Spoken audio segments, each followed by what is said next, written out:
Selamat berjumpa kembali dalam layanan audio Sahabat Seperjalanan. Hari ini adalah hari Selasa 6 Februari 2024. Tema renungan saat teduh kita dengan judul Sumber Sukacita. Firman Tuhan terambil dalam Amsal 23 ayat 15-17. Hai anakku, jika hatimu bijak, hatiku juga bersukacita. Jiwaku bersukaria karena bibirmu mengatakan yang jujur. Janganlah hatimu iri kepada orang-orang yang berdosa, tetapi takutlah akan Tuhan senantiasa. Mari kita berdoa. Bapa yang di dalam surga, kami ingin belajar bagaimana kami mengejar sukacita, mengejar kebahagiaan, mengejar kegembiraan di dalam hal-hal yang benar. Biarlah Tuhan akan berbicara. Dalam nama Tuhan Yesus kami berdoa, amin. Shalom sahabat seperjalanan yang dikasihi Tuhan. Sumber sukacita sudah tercatat di dalam Amsal pasal yang ke-23 ayat 15-17 yang kita baca tadi, dan saya ulangi kalimatnya. Hai anakku, jika hatimu bijak, hatimu juga bersukacita. Jiwaku bersukaria kalau bibirmu mengatakan yang jujur. Janganlah hatimu iri kepada orang-orang yang berdosa, tetapi takutlah akan Tuhan senantiasa. Dari ketiga ayat ini, kita melihat bahwa sumber sukacita yang seringkali menjadi dasar alasan membuat orang bersukacita di dalam dunia ini ternyata tidak tercantum di dalam ayat ini. Apa itu sumber sukacita menurut pandangan dunia? Yang pertama, kekayaan. Semua pasti punya anggapan yang sama dan sepakat bahwa kekayaan itu akan memberikan sukacita. Yang kedua adalah kesehatan. Semua orang pasti punya pendapat yang sama dan sepakat bahwa kesehatan adalah sumber sukacita. Yang ketiga adalah kelancaran. Semua orang tidak suka dengan yang namanya hambatan, masalah, dan halangan.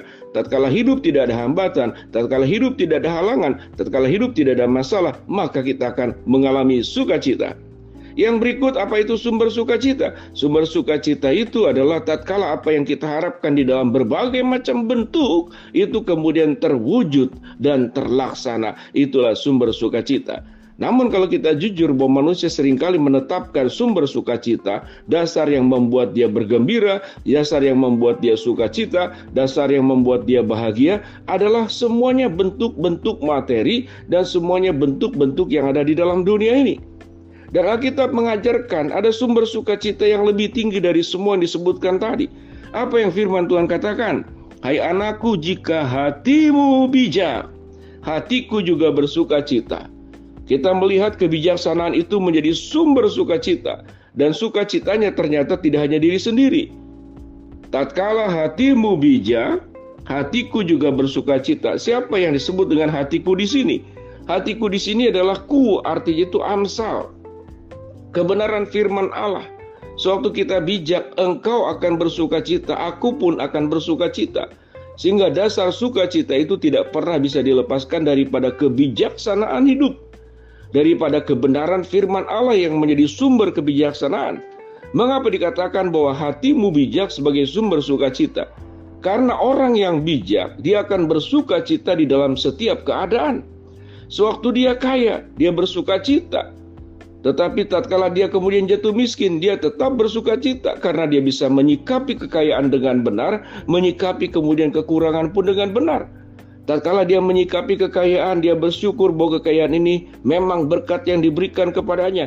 Tapi di aspek lain, kekayaan pun adalah titipan yang Tuhan berikan, dipercayakan kepada kita untuk kita kelola. Ada bagian yang menjadi milik kita, anugerah yang bisa kita nikmati, tapi ada bagian karena kita pengelola. Itu bukan milik kita, yang kita harus salurkan. Tentu yang paling dekat kepada keluarga. Kemudian kita salurkan kepada yang lain. Waktu kita buka bisnis, buka usaha, maka usaha dan bisnis kita bisa menampung banyak tenaga kerja. Dan tenaga kerja itu bisa menghidupi keluarganya masing-masing, mensekolahkan anaknya, membawa anaknya sakit. Kalau ke dokter, kalau dia mengalami sakit, itu disebut dengan sumber sukacita. Dan itu di dalam kebenaran. Jadi firman Tuhan katakan, orang yang bijak, orang yang bijaksana, pasti dia rajin, pasti dia berjuang. Bagaimana hidup bertanggung jawab, dampak daripada hidup bertanggung jawab, orang itu akan pandai, orang itu akan kaya, orang itu akan mengalami keberhasilan demi keberhasilan, kemajuan demi kemajuan. Orang yang bersangkutan pun akan dipercaya, diberikan kedudukan demi kedudukan. Karena apa? Karena kebijaksanaan. Kebijaksanaan di dalam kebenaran. Sahabat seperjalanan yang dikasihi Tuhan, bahwa menjadi orang yang rohani, menjadi orang yang hidup dalam spiritual yang baik, itu tidak identik menjadi kelompok pietis. yang kemudian menghindarkan diri dari dunia, lalu senang dengan kesederhanaan, senang dengan hidup yang serba terbatas, kemudian menghindar dari berbagai macam kemajuan teknologi, lalu kemudian menyendiri di hutan, supaya hidup menjadi orang yang natural kembali kepada zaman terdahulu. Tidak demikian. Seluruh kemajuan-kemajuan pun adalah anugerah Tuhan. Membuang semua keindahan, baik itu kemajuan, kesehatan, kemudian juga kekayaan, kita diberkati oleh Tuhan dengan banyak aspek, itu bukan dosa. Tetapi tatkala disikapi dengan tidak bijaksana, disikapi dengan cara yang salah, maka itu adalah keberdosaan. Tatkala kita sehat, kita bersyukur. Dalam sehat kita bisa berkarya untuk kemuliaan Tuhan. Tatkala sakit juga itu menjadi sebuah hal yang membuat kita sukacita. Bukan sukacita karena sakit yang dialami, lalu mensyukuri, ya Tuhan terima kasih, Engkau berikan sakit, dan berikanlah sakit kalau bisa yang lebih parah. Tidak demikian. Karena di dalam sakit itu adalah pelajaran-pelajaran yang sedang kita ambil, yang membuat kita bersukacita. Mungkin kita tidak melakukan sebuah pola hidup dan pola makan yang sehat. Selama ini kita makan hanya dengan ingin yang nikmat, yang enak-enak. Dan kemudian waktu sakit itulah kita kemudian belajar berteduh di hadapan Tuhan, bersukacita bahwa Tuhan sedang mengajarkan, kalau engkau berlebih, jangan buat dirimu sendiri. Apa yang engkau miliki, engkau bisa membeli apapun yang mahal, engkau bisa membeli barang yang mahal, engkau bisa membeli makanan yang mahal. Tapi ingat, di waktu sakit itulah engkau disadarkan tidak bisa seluruh berkat-berkat Allah itu menjadi milikmu sendiri. Lalu engkau semenang-menang atas harta yang engkau miliki. Engkau menjadi bendahara Allah yang baik.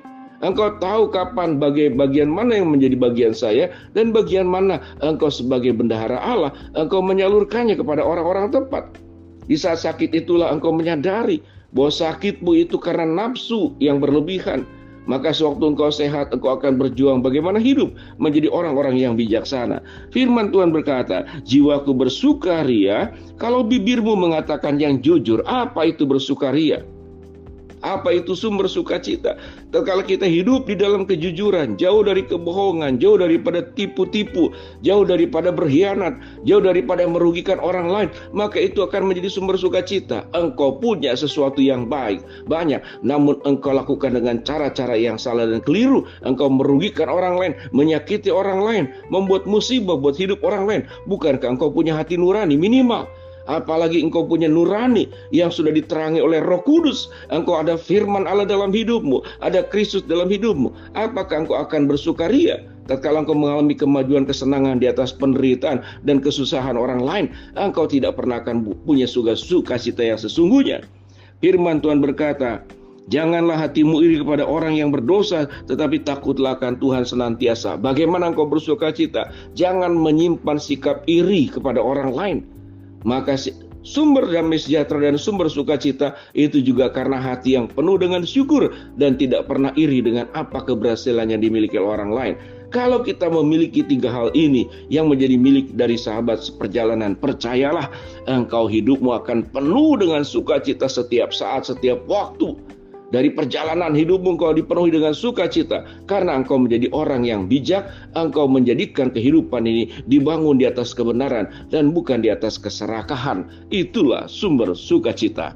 Mari kita berdoa. Bapa dalam surga, terima kasih buat kebenaran firman Allah yang mengajarkan kami tentang makna sumber sukacita. Hamba-Mu berdoa buat sahabat seperjalanan yang sedang sakit, Tuhan jamah sembuhkan. Sahabat seperjalanan yang sedang menghadapi masalah, Tuhan bukakan jalan. Sahabat seperjalanan yang sedang berdoa mengharapkan sesuatu, Tuhan kabulkan dengan cara dan waktunya. Tuhan, dalam nama Tuhan Yesus kami berdoa. Amin.